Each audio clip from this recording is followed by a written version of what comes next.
Ada juga ada jacket. Ada juga ada jacket. Pasal dulu ada menteri lawak PPR, tapi dia suruh cancel. Dia suruh fotonya dengan Bani. Kenal Bani? Dia suruh berpecah. Bani mustahil tak kenal. Dia betul kita sekarang. Dia suruh register.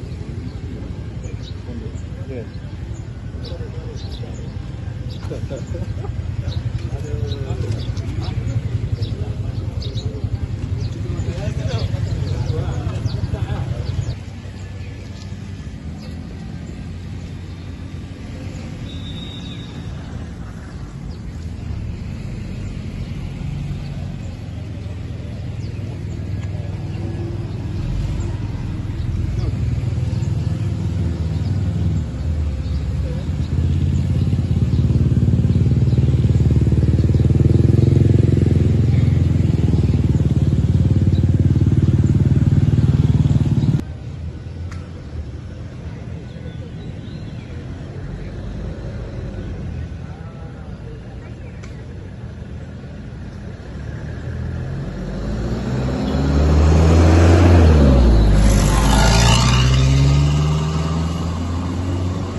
Pasal ini pun apa? Mana nak gambar sana sini? Ya, sini sini si hantar putih ni.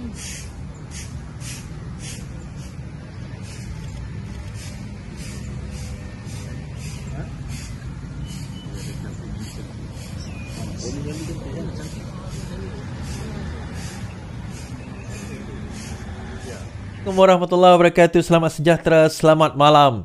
Salam reformasi, salam perjuangan saya ucapkan kepada kawan-kawan sahabat handai, saudara mara, musuh-musuh saya. Terima kasih juga.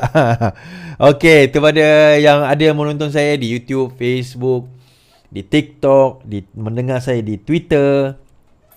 Oh, menarik. Panas. Ada yang kata saya tadi, tolong panas, kasih bakar. Kasih bakar. Ini malam Sanusi. Kan? Hashtag. Terima kasih Daniel. Hashtag Sultan Best. Tapi siapa yang buat hashtag tadi tu menarik tu. Hashtag Sultan Best. Kalau lepas ni tuan-tuan, kalau pergi dekat apa Walaon ke PN ke punya apa nama, punya live ke apa kan, letakkan dia hashtag Sultan Best buat macam tu. Kasih bakar sama dia orang tuan-tuan. Hashtag Sultan Best pula kali ni. Boleh tak kita tulis semua hashtag Sultan Best. Hashtag Sultan Best suara best. Bukan suara best, Sultan Best. Okay. Thank you. Lepas ni pergi kat dia punya live, pergi TikTok dia orang ke, pergi apa punya, hashtag Sultan Best kat situ. Kan? Dia, kalau tuan-tuan perasan, Sanusi bukan setakat sebut pasal Sultan Selangor tu. Dia sebut pasal Sultan-Sultan yang lain juga tau. Dia kata Sultan Kedah je selalu galuh dia betul. Maksudnya Sultan lain tu ada masalah Okey, tak apa. Itu kita akan cerita. So malam ni kita cerita pertama tentang Sanusi tadi tu. Betul ke Mukris bakal jadi Menteri Besar Kedah ganti Sanusi? Lepas tu Cikgu Bat SPRM kata belum terima laporan rupanya. Apa hal? Okey. Sanusi kena perjelaskan nama lelaki daripada China yang ditangkap siapa yang diletakkan di bawah MBI, dan rupanya ada MBI, dia dibuat company sekali dengan company daripada China untuk REE. PTG kata Sanusi tak terlibat. Habis tu kenapa compound MBI? Malam ni kita akan baca. Muda langgar PH, umum calon di Pulau Pinang dan Terengganu. SKMM kata tiada terima arahan sekat TikTok Sanusi. Baik. Tuan-tuan sekat TikTok Sanusi, tak ada arahan rupa-rupanya. Baik, kita akan tengok beberapa perkara sebelum ini. InsyaAllah sebelum kita pergi jauh, harap tuan-tuan dan puan-puan tolong share, tolong like, tolong subscribe, macam yang kita selalu buat tiap-tiap malam. Dan daripada live, daripada share tuan-tuan lah, kadang-kadang benda tu membawa kepada subscriber baru, membawa kepada penonton baru, membawa kepada orang baru yang mungkin tak tahu tentang saya, tapi tiba-tiba dia dapat tahu, oh ini maklumat yang menarik, baik, ini satu konten yang menarik yang sebenarnya boleh dia orang kongsi bersama. Dan untuk bagi yang baru ni tuan-tuan, saya nak cerita lah, saya ni tak macam mana dia kata, style saya adalah saya akan ambil berita, saya akan ambil news dan saya akan ulas dan olah mengikut style saya sendiri kan. Hashtag Ayuh Gempo, hashtag Sultan Best. Jadi saya akan ulas mengikut cara dan kaedah saya sendiri. Suka tak suka, itu terpulang pada diri masing-masing lah kan. Kita tak paksa orang nak dengar. Suara lain macam suara saya macam lain macam. Suara saya okey ke? Suara dengar Okay, alright. Vincent Tan saman MOF. Ya, saya ada info. Saya ada info tentang Vincent Tan saman MOF. Tapi Vincent Tan saman MOF dan juga Nazar Group saman MOF itu berlaku sebab Muhyiddin Yassin sewaktu dia jadi Perdana Menteri membatalkan kontrak bersama Vincent Tan berjaya, dan juga dia batal kontrak dengan Nazar pada waktu itu. Sebaliknya projek supply kenderaan pegawai kerajaan itu diberikan kepada company lain. Sebab itu dia saman. I think nilaian projek itu lebih kurang 700 juta. I'm not gonna cover that tonight lah. Itu secara umumnya macam itulah. Baik. Kita baca dulu berita terkini yang menarik. Miskin Tegar boleh beli barang runcit RM600 dengan hanya tunjuk IC. Penerima sumbangan asas rahmah atau SARA boleh membuat pembelian barangan keperluan asas tanpa tunai di 600 pasaraya dan kedai runcit di seluruh negara yang terlibat dalam program itu, kata Timbalan Menteri Keuangan Datuk Seri Ahmad Mazlan. Bercakap pada sidang media setelah melancarkan program pengakuan sukarela VDP 2.0 di Putrajaya hari ini, beliau berkata antara premis terlibat adalah rangkaian Maiden, 99 Speedmart, Econ-Safe, Lotus Malaysia dan Giant Hypermarket. Penerima SARA hanya perlu menunjuk IC ketika membuat pembayaran di mana-mana 600 pasaraya atau kedai runcit terbabit. Jika ada baki sumbangan dari bulan pertama, baki boleh carry forward ke hadapan untuk bayaran bulan yang berikutnya, katanya. Ahmad berkata senarai penuh pasaraya dan kedai runcit boleh dilihat dalam portal yang berikut. Yang ini. Jadi saya akan sharekan portal ini. Semalam, kerajaan mengumumkan lebih 210,000 penerima STR dalam kategori miskin bertegar berdasarkan data e-Kasih akan menerima SARA berjumlah RM600. Mulai hari ini dalam bentuk tanpa tunai berjumlah RM100 setiap bulan bagi tempoh 6 bulan sehingga Disember ini. Maksudnya dia 100. So katakanlah tuan-tuan belanja tak sampai 100 bulan ni, katalah RM50, RM90, RM70, duit itu akan carry forward sehingga total 600. Dalam pengamal lain, Ahmad berkata Jabatan Kastam berjaya mengutip hasil sebanyak Okey, itu tak payahlah. So kalau tuan-tuan ada lah rakan ataupun mungkin tuan-tuan dan puan-puan sendiri nak semak dan sebagainya, boleh pergi ke portal e-Kasih. Ada yang tanya macam mana nak semak Is, atau nak bantu kawan-kawan, atau tuan-tuan dan puan-puan nak buat penerangan pula di kampung, nak kata oh kami pun teringin nak bantu Is kan. Boleh tolong share tuan-tuan. Kenapa 700 je? Maka bolehlah pergi ke portal ini, iaitu e-Kasih, portal e-Kasih. Di situ boleh masukkan IC dan buat semakan mengenai siapa yang layak untuk nak dapatkan nak dapatkan bantuan tersebut. So untuk kopi. Oh memanglah. Tak tekan ni. So untuk kedai-kedai tersebut, tuan-tuan boleh tengok dekat senarai ini, bantuan hasil. Dekat dalam ni boleh tengok kedai-kedai, tapi senang cerita pergi saja ke kedai yang saya sebutkan tadi. So daripada situ boleh tanya, boleh tak dapat bantuan. Sekiranya kena check dulu dalam website saya sebut tentang e-Kasih tadi, tentang ini bahawa layak menerima bantuan e-Kasih, maka daripada situ barulah boleh dikatakan dapat bantuan-bantuan tersebut. Jadi mudah. Sebenarnya bantuan sekarang ini kerajaan dah ada menyediakan kemudahan, dan kita sebagai penerangan ni kena terangkanlah apa bentuk bantuan yang kita ada. Tadi juga saya saya juga ada satu lagi inisiatif yang diwujudkan juga oleh kerajaan, terutama kepada golongan-golongan miskin juga, di mana mereka boleh pergi ke klinik-klinik swasta yang tersenarai untuk mendapat rawatan sehingga RM200 lah. Dan benda tu juga boleh carry forward dengan syarat yang sama, iaitu mereka mendapat bantuan STR. Okey, mendapat bantuan STR. Saya baca tadi ada satu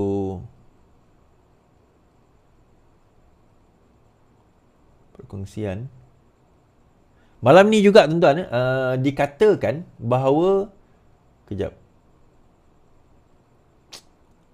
slow ni.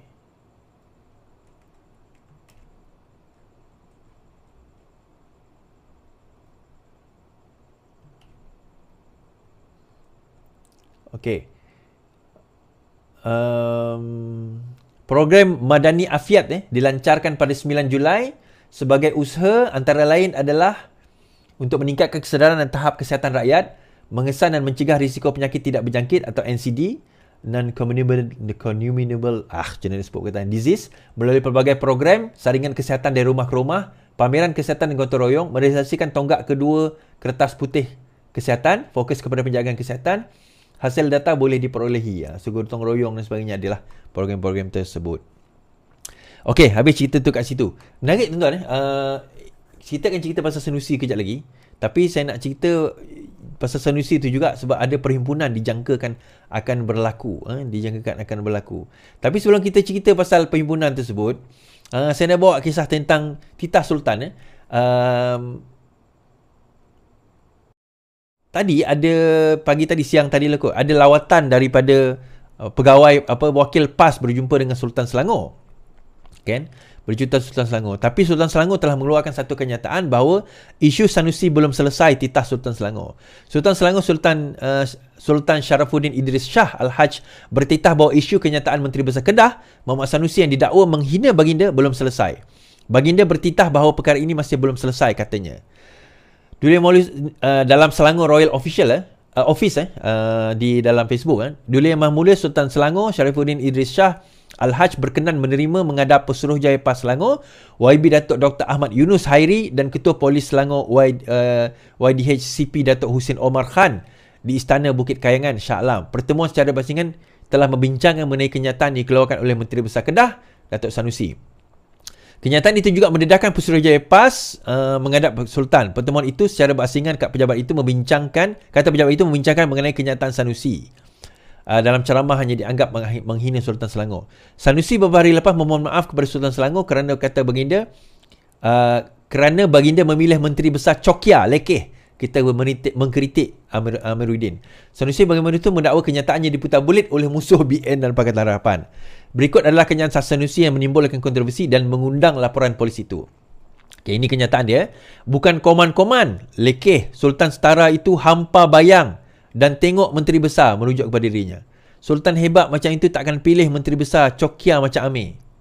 Dia duk cerita pasal Sultan Kedah. Ini Sultan Setara itu maksud Sultan Kedah. Sultan hebat takkan pilih macam Amir. Maksudnya, inci pun tak berapa cukup. Maksudnya, Sultan yang pilih Amir ni cokia lah. Kan? Itu dia yang dimasukkan kenyataan itu. Tapi putar belit tu saya pun tak tahulah kat mana yang putar belitnya. Saya dengar tu pun saya faham dah apa yang dimasukkan. So dalam masa yang sama, Sanusi gembira lah. Dia kata sekarang ini dia punya TikTok dah dapat balik. Hasil desakan baik. Saya cerita tuan-tuan SKMM keluar kenyataan SKMM tidak terima arahan sekat akaun TikTok Sanusi. Suruhanjaya Multimedia hari ini mengatakan mereka tidak menerima sebarang arahan untuk menyekat akaun TikTok rasmi Menteri Besar Kedah. Suruhanjaya itu memberi kenyataan memaklumkan turunan Sanusi itu telah diteliti dan mengesahkan tiada arahan untuk melakukan perkara tersebut. Garis panduan komuniti sedemikian menetapkan jangkaan mempromosikan keterangkuman dan mengurangkan kandungan mudarat atau yang berbau jelek yang mengganggu keharmonian. Terdahulu, Muhammad Sanusi mendakwa akaun TikToknya dikatakan sudah dipadam. Masih lagi boleh diakses di luar negara. Sanusi mendakwa sedemikian menulis satu kenyataan Facebook. Difaham Sanusi berkata demikian susulan dakwaan seorang individu di ruangan komentar seperti layan dibuat naik bersama hantaran berkenaan. Komentar individu mendakwa halangan atau blok akaun TikTok Menteri Besar tersebut dikatakan buat kuasa di Malaysia sahaja. Saya dah check tadi. Tak ada pun. Masih ada lagi akaun dia. Akaun TikTok dia masih ada. Saya dah check. Masih ada. Tak ada pun kena sekat. Tak tahulah apa stunt dia main. Apa benda dia cakap. Dan juga kenyataan daripada SKMM sendiri mengatakan mereka tidak menerima arahan daripada Fahmi Fazil pun mengenai untuk menyekat TikTok, akaun TikTok dan sebagainya. Dan ini saya borak-borak dengan Fahmi tadi, YB Fahmi, dia kata even kalau dia nak sekat pun TikTok ni dia orang, kita tak ada kuasa nak menyekat TikTok. Kita tak ada kuasa nak menyekat akaun dalam TikTok. Bukan menyekat TikTok. Menyekat TikTok kita ada kuasa. Tapi akaun dalam TikTok tu kita tak ada kuasa. Itu terpulang kepada pemegang akaun. Terpulang kepada agensi tu sendiri. Kalau kita nak sekat, kita tak sekat akaun dalam TikTok tuan-tuan. Kita sekat TikTok tu terus. Boleh. Yang tu boleh. Facebook ke TikTok ke apa, kita boleh sekat. Tapi nak sekat akaun dalam itu bukan. Dan bila dia semak, dia teliti, rupanya dia mendapat apa orang kata laporan, report ramai daripada tuan-tuan dan puan-puan lah. Yang report akaun dia menyebabkan akaun dia digantung. Bukan akaun dia diblok pun. Akaun dia digantung. Ada je akaun dia. Tak tahulah siapa yang dia lah kot. Dia duk percaya apa yang orang duk kata kan. Akaun dia sebenarnya tak ada masalah pun. Kan? Dan ini semalam saya sebut Tan Saifuddin. Dia kata bahawa kerajaan tiada kuasa sekat akaun TikTok Saifuddin. Ini semalam saya dah sebut sentuh lah. Bahawa kerajaan pun nak sekat akaun TikTok. Macam saya kata. Kerajaan tak ada kuasa nak sekat akaun TikTok. Kerajaan tak ada kerja lain ke nak sekat akaun TikTok orang. Kan? Kalau pun akaun itu memaparkan peristiwa-peristiwa yang tak sepatutnya, menyatakan perkara-perkara yang tak sepatutnya, maka daripada situ sebenarnya yang akan bertanggungjawab adalah kita semua. Sebagai pengguna TikTok ni, kita kena buat report. Pengguna social media lah. Bukan TikTok saja, YouTube, Facebook, Instagram, Twitter dan sebagainya. Kita kena buat report lah bahawa posting ini mengganggu gugat. Dan tadi juga saya dalam beberapa hari ni lah, saya juga bincang dengan YB Menteri Komunikasi. Saya kata, apa kata kalau disediakan satu platform di mana kita boleh terus direct hantar laporan berkenaan dengan mereka yang bermain dengan 3R, direct terus. So tak perlulah nak pergi aduan dan sebagainya. Dan insya-Allah mungkin itu antara inisiatif yang akan diwujudkan dalam minggu ini ke. Kita cubalah, minta lah saya boleh propose saja tadi kan. So harap YB Menteri, dia kata okey, boleh dipertimbangkan di mana kalau ada mana-mana posting kita ambil. Ni saya nak bagi tahu tuan-tuan dan puan-puan ni. Kita ada yang kata kan, dia capture screen, apa kerajaan tak buat apa-apa, kerajaan tak buat apa-apa. Ni macam ni tuan-tuan. Ada berjuta pengguna social media. Berjuta pengguna social media. Kerajaan nak tengok seorang-seorang berapa ramai je pegawai kerajaan yang ada. Polis pun tak ramai, SKMM pun tak berapa ramai. Kita tak ada ramai. Kita tak ada tenaga kerja yang ramai. Jadi kita lah, tuan-tuan dan puan-puan dan saya ni lah yang akan jadi mata telinga kepada kerajaan untuk mereka yang memainkan 3R dalam isu apa-apa di dalam social media, terutama sewaktu pilihan raya yang sedang nak berlangsung dalam masa yang terdekat ini. So, insya-Allah akan ada satu medium di mana kita boleh sampaikan. So, kaedah dia bagaimana? Kalau ada link, maka tuan-tuan ambil link itu, ambil link dia, nanti kita akan mungkin akan ada apa orang kata, mungkinlah ada cara untuk kita nak hantar ke whatever lah, ada method. Kita tunggu pengumuman menteri nantilah. Kita hantar kepada, ataupun tuan-tuan klik link tu, record video. Dekat phone kita ni ada cara untuk record video tau. Ni Twitter kan. Tuan-tuan masuk ke dalam tu, record video, record capture screen kan video tersebut. Macam tadi ada seorang influencer, dia pergi buat konten, dia bantai Rara tentang dia kata pakai kain terbelah, nampak itu, nampak ini dan sebagainya kan. Itu konten yang memang menghina secara peribadi, memang kena kat dia lah. Memang budak tu akan kena lepas ni kan. Saya pun tak kenal, dia kata influencer. Saya macam, siapa influencer ni? Tak pernah aku tengok muka dia pun. Mungkin yelah, ramai sangat mengaku influencer ni kan. Saya sendiri pun tak berani nak mengaku saya influencer, tuan-tuan. Tak payahlah. Kita ni bukan influencer. Tak influence pun kita pada orang.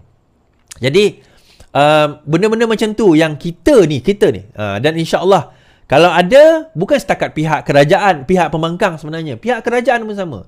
Jadi pesanan kepada social media kita semua ni lah, termasuklah yang bertanding dan sebagainya, termasuk diri saya sendiri. Kita mengingat pesan bahawa jangan kita main isu 3R. Ni bukan setakat kita nak cerita pembangkang. Nanti ada orang kata, ni nampak sangat nak sekan pembangkang ni. Tak, even pembangkang, kalau dengar ada di kalangan kami yang memainkan isu 3R ini, maka boleh juga buat laporan yang sama. Both sides, dua-dua, kena be fair lah. Tuan-tuan, kita masa pilihan raya ni, kita nyatakanlah polisi, kita nyatakanlah apa pegangan kita, kita nyatakanlah apa kita punya tawaran-tawaran kita, manifesto kita. Itu yang sepatutnya kita lakukan. Bukannya kita bakar kaum, kita bakar agama demi nak meraih undi yang tak seberapa itu. Faham tak? Faham? Faham tak faham? Faham lah. Yep. Okey. Jadi itu benda yang kita nak kena faham. Sangat penting. Okey, balik pada cerita muda. Cerita muda, tuan-tuan, tak habis lagi muda. Muda umum 6 lagi calon termasuk di Pulau Pinang dan juga di Terengganu. Muda mengumumkan 6 lagi calon untuk 6 pilihan raya negeri yang akan datang. 4 daripada calon berkenaan akan bertanding di Selangor, manakala masing-masing seorang akan bertanding di Pulau Pinang dan Terengganu. Pelik juga kata nak menang seluruh, nak menjadi apa orang kata third force lah apa. Kenapa hantar seorang je? Okey lah, mungkin ada lepas ni ada orang lain. Calon itu adalah Al-Hafiz Ikhwan Muhammad Asad Dusun Tua. Ni lawan Amil lah ni. Siva Prakash Ramasamy Kuala Kubu Baru. Dobi Ciur Seri Setia. Afrina Shakira Sarif Kuala Kandis, Sungai Kandis. Manakala di Pulau Pinang ialah Priyanka Loh, Pantai Jerejak, dan calon Terengganu pengarah pilihan raya muda Lukman Long di Dun Bandar. Seperti sebelum ini, kecuali kerusi bandar, semua kerusi diumumkan setakat ini dipegang oleh PH. Dia tak lawan BN, dia lawan PH. Al-Hafiz merupakan pengurusi muda Selangor. Dia sebelum ini merupakan ahli Bersatu Hulu Langat, tapi telah ditamatkan tempoh perkhidmatan pada 2020 berikutan langkah syaratan. Penyandang Sungai Tua adalah Edri Faizal Yusof. Calon Kuala Kubu Baru Siva 40 dibesarkan keluarga miskin dan cerdas, berhasrat memperjuangkan hak pendidikan untuk rakyat. Ini Dun dek.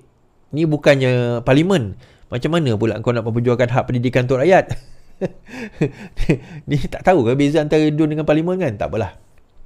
Penyandang kerusi Dun adalah Adun Dua Penggal dari DAP Lee Ki Hyong. Di Seri Setia, Seri Setia baru meeting dengan YB Halimi kan. Ciu ialah hak asasi manusia muda dan penyelaras eksekutif rangkaian anti hukuman mati Asia. Okey. Sungai Kandis pula, Arfina, Bendahari Muda Selangor, meningkatkan ekonomi masyarakat. Wow. Penyandang kerusi muda Kandis ialah Zawawi daripada PKR. Di Pulau Pinang, Ustaz Zawawi ni, Loh yang akan bertanding di Kuala Kubu Baru, di Kuala Kubu PKR, di Kubu Kuat PKR di Pantai Jerejak, iaitu Ketua Biro Pendidikan Belia Muda di negeri itu. Beliau adalah seorang guru tuition yang berpengalaman di Itali dan mengadakan secara pengajiannya di dalam talian. Penyandang kerusi Jerejak adalah Menteri Dalam Negeri Saifuddin Nasution. Tak tahu dia bertanding atau tidak lah. Sementara itu, Luqman adalah Ketua Penerangan Muda dan setakat ini merupakan calon-calon parti yang bertanding. Aku nak baca pun tak bersemangat, tuan-tuan. Ni macam ni lah kan. Muda dah tunjuk belang, okay? Dia letak calon, bukan letak calon di tempat yang BN bertanding. Dia kata bukan kau maksudnya kau nak lawan, bukan. Tak, kan dia kata hari itu dia nak Dia nak bersama dengan PH. Tapi PH tak layan. So nampak gayanya memang dia nak letak calon sebab dia nak balas dendam dengan Pakatan Harapan. Mudahnya itulah. Itu dia punya perkiraan mudah dia. So tak perlu cerita panjang-panjang tuan-tuan. Kita dah tahu itulah muda yang sebenar. Tuan-tuan, kita nak keluarkan ular daripada lubang dia, kita kena sabar. Kan? Kita nak keluarkan ular daripada lubang dia, kita kena sabar. Kita kena sabar, tunggu. Akhirnya, dia tak akan dapat tahan, dia akan keluar. Inilah masa dia orang keluar, tuan-tuan. Ujian kita terhadap dia, nampak gayanya dah berhasil. Memang dia tak tahan. Memang dia bukan seorang pejuang. Memang dia bukan orang yang membawa reformasi. Dan betul langkah kita untuk tak bawa dia pun ke dalam Pakatan Harapan. Betul lah langkah Angkatan Muda Keadilan menolak cadangan membawa muda ke dalam Pakatan Harapan. That is good. So sekarang kita dah tahu dah. Kita dah nampak apa yang berlaku. Kita dah tahu situasi dan suasana dan siapa mereka yang sebenarnya. Ini yang kita perlukan. Kenapa dia nak bertanding? Syed Saddiq kata. Kenapa kami nak kena? Baik, dia cerita macam ni. Kursi milik rakyat, Syed Saddiq komen pertemuan muda PH. Presiden muda mengingatkan Pakatan Harapan supaya tidak terlalu leka dengan berfikir bahawa undi rakyat merupakan deposit tetap mereka dalam pilihan yang akan datang. Syed Saddiq berkata, demikian kita menjawab soalan pemberita mengenai 9 dari 10 kursi DUN yang bakal ditanding muda kini disandang PH. Kursi ialah milik rakyat. Kebanyakan pemimpin kini terlalu selesa dan beranggapan tiada siapa boleh tanding di kawasan berkenaan. Itu mereka beranggapan adalah kursi selamat mereka dan tak boleh dikacau. Itu tidak adil, kata Syed Saddiq. Baiklah kalau macam tu, jangan salahkan kami lah lepas ni. Kan? Itu kursi rakyat. Kami akan guna juga perkataan yang sama kepada Syed Saddiq bila kami langgar Muar dan kami langgar Puteri Wangsa lepas ni. Itu kan kursi rakyat. Kenapa pula nak marah? So kita akan langgar Muar, Syed Saddiq di Muar dan kita akan langgar Amirah di Puteri Wangsa. Jangan risau, kita akan lawan. Kita akan lawan dan pastikan bahawa kita akan menang dan kamu kalah di kursi tersebut. Jangan marah. Itu kan kursi rakyat. So tak apa, jangan risau. Tak ada kompromi lagi ni. Lepas ni kita langgar terus. Itu kan kursi rakyat. So I'm just memulangkan paku buah keras kepada diri kamu sendiri. Kan? Saya memulangkan paku buah keras kepada diri kamu sendiri. So apa nak risau? Relax lah.